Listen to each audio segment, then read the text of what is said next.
My name is Caitlin, and welcome to our series of English lessons. I was just researching a private school or a public school for my son. Today, we're going to be talking about the differences of private schools or public schools. Let's watch the video.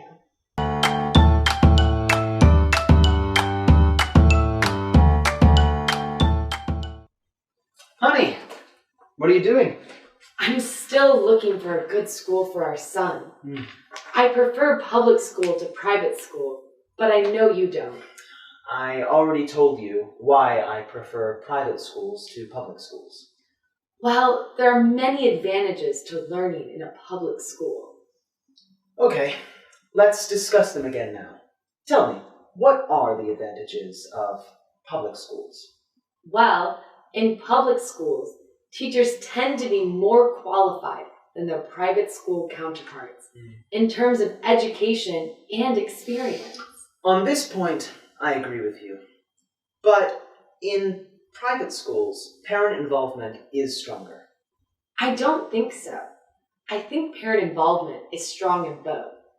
Also, in public schools, students tend to spend more time studying core subjects. Okay. Anything else? I'm most pleased that public schools have enough students to sponsor activities for the kids. Outdoor activities are important for our children. Right? And public schools are simply bigger than private schools. They have enough students to pull off a science fair or even a computer club. Choosing the right school for children is one of the most important decisions parents have to make. Okay, honey, let's go for public schools. I think that's the best decision you've made, darling. Only second to marrying you, dear.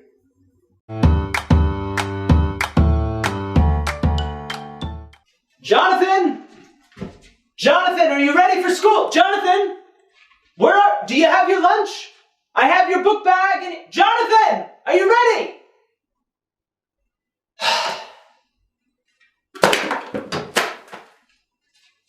Hello, class. My name is John, and today we will be learning some new vocabulary to talk about preparing for school. Some of it might be a little difficult, but don't worry, I'll be here for you. So, if you're ready, let's go!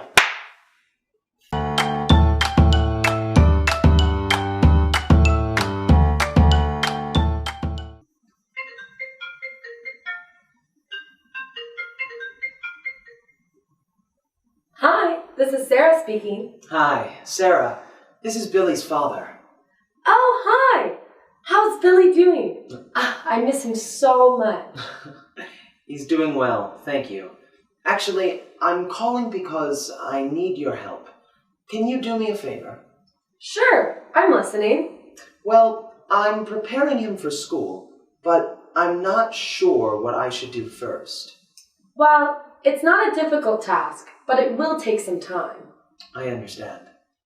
First, you should have a small talk with him in a positive way about starting school and see how he reacts to it. Okay. But keep in mind, children may find it hard to think about future events. You should try and explain it in the easiest way possible. I got it. What else should I do? Books are a great way for children to get familiar with new routines, including school. So what books should I buy?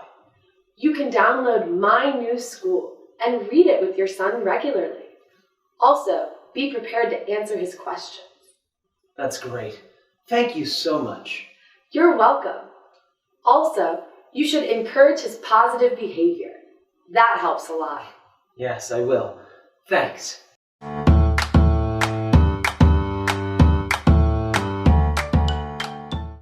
Yes, I understand, Miss Matthews. Thank you. Okay, bye.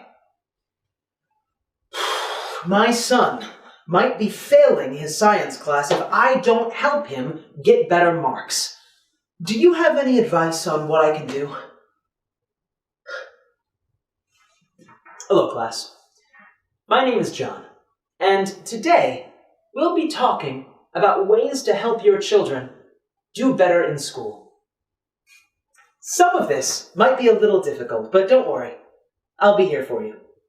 So let's begin, and we'll watch the first video.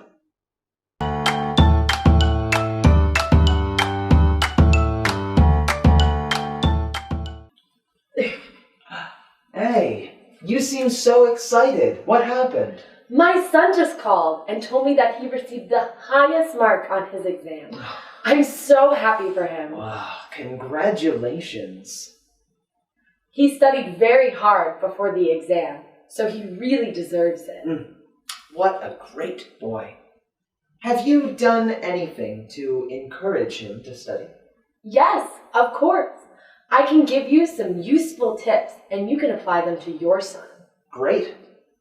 First, you should help him develop a study routine. For example, you can recommend that he reads or learns something new every morning. Excellent. What else? Second, set up a good study corner and help him get organized. Yeah, he already has a quiet place to study. What else should I do? Never forget to praise him when he does things well and encourage him when he fails. That's really important. Okay. There are lots of things you can do, but keep in mind, no matter how busy you get, to keep an eye on what's going on in his school. You must show him that you'll always be there for him. I understand. Thank you for such useful advice. It helps me a lot. You're welcome, and good luck.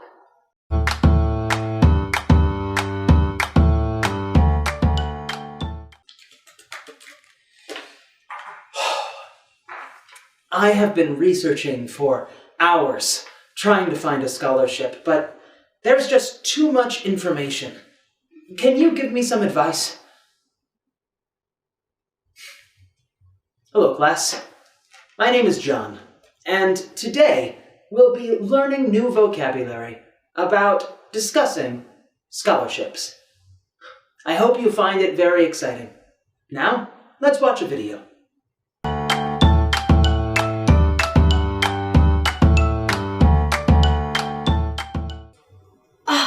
I wish I could be this girl so bad. Who? Look, Mary Kay. She just received a full scholarship to Harvard University, one of the most prestigious universities in the world. Mary Kay from our high school. Yeah. At that time, everyone doubted her possibility to enter university. But look at her now. She proved them wrong. Well, if she could do it, why don't you try? Try what? Try applying for a scholarship to study abroad. Melbourne University has always been your dream, right? Yeah, but it's hard. I'm afraid I might fail. Oh, come on. Mary Kay is nowhere near as good as you are. All you need now is great determination. Maybe you're right. Oh, I believe you can do it. Just go for it, girl.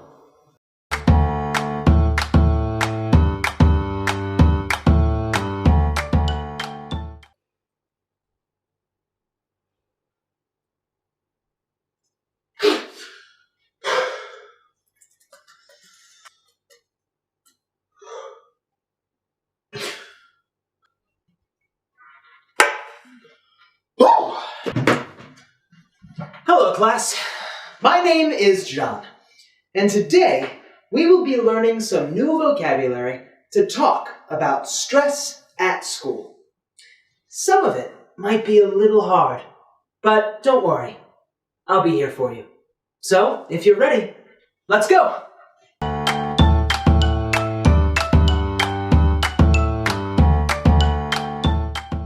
Hey, did you hear about Jane? I heard she was taken to the hospital yesterday. I was so worried about her. She fainted during a history test. Maybe she suffered from the anxiety of the final exam. We take too many tests. I mean, who can stand 4 tests in a row like that? I agree. We're so burdened by such a heavy academic workload. The frustrations of paperwork, taking tests, and assignments make school so much less interesting. Have you met Jane's parents? No, why? Jane told me that her parents put an intense amount of pressure on her. They always expect her to be the very best at everything she does, no matter how she feels. Really? If I had parents like her, I would be so stressed out. Well, student life is never easy, you know? I'm going to the hospital to visit Jane. Will you come with me? Sure. Let's go.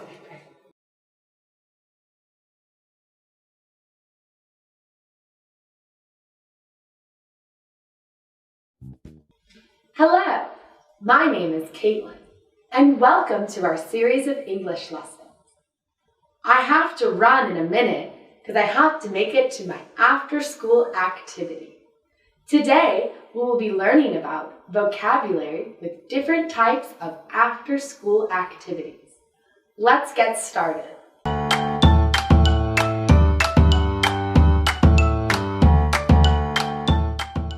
So, how's Tommy doing? Well, he's good. Summer vacation just ended and he's gone back to school. I'm so glad he spent the summer playing outdoors with his friends instead of at home, glued to that iPad. I see. Your son is a very active boy. Does he take part in any after-school activities? Yes, he plays basketball. He played the whole summer, and now he plays every afternoon with his friends. That sounds great. How about your daughter Sally? Has she gone back to school? No, not yet. Primary students start school after secondary students. But her school organizes so many things for students, so she's very busy with those after-school activities. Oh, really? Like what? Well, she once told me she was taking part in scouting. I see. It's a program of informal education that emphasizes practical outdoor activities, right? Yes. It includes camping, woodcraft, hiking, backpacking, and sports. I think it will be good for her to go outside and communicate with people. In that way, she can develop both physically and mentally. I agree. She's also very interested in the creative arts. She likes painting and is really good at it. Wow. I'd really like to meet Sally. She must be so grown up by now. Would you like to come over to my house for next weekend? And feel free to bring Tommy with you. I'm sure Sally would be very happy to meet him. Sure, I'd love to.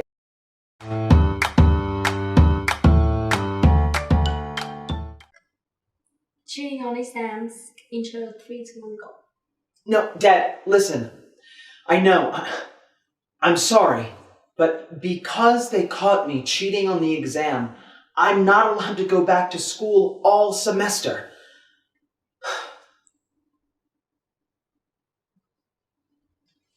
Hello, class. My name is John, and welcome to our series of English lessons. Today, we will be talking about cheating on exams.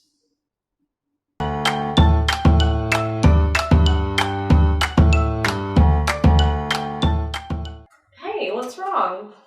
You know what? My students cheated on their exam, and I didn't have any idea about it at the time. Oh, why's that? Well, they used very high-tech ways to cheat. I mean, have you ever heard of ultraviolet pens or smartwatches? Yes, I have. I have some experience with cheating students. I can give you some tips. Really? Like what? Well, first of all, you should establish a no-phone policy. Mobile phones are the easiest thing to hide and store a lot of information. Yes, I've thought about that already. What else? You have to be alert with calculators. Some advanced ones can store formulas and equations. You have to monitor their use of calculators carefully. Yes, I understand. I should also prohibit the use of headphones in class, too. Yeah, and don't forget to pay attention to their risks and prohibit all smartwatches. Now, what should I do with the students who cheat? Well, if you suspect a student of cheating, ask them to take the test again. Yeah, I should do that. Thank you for your helpful advice. Well, there's a lot more tips, but I gotta go. Talk to you later. Oh, okay. See ya. See ya.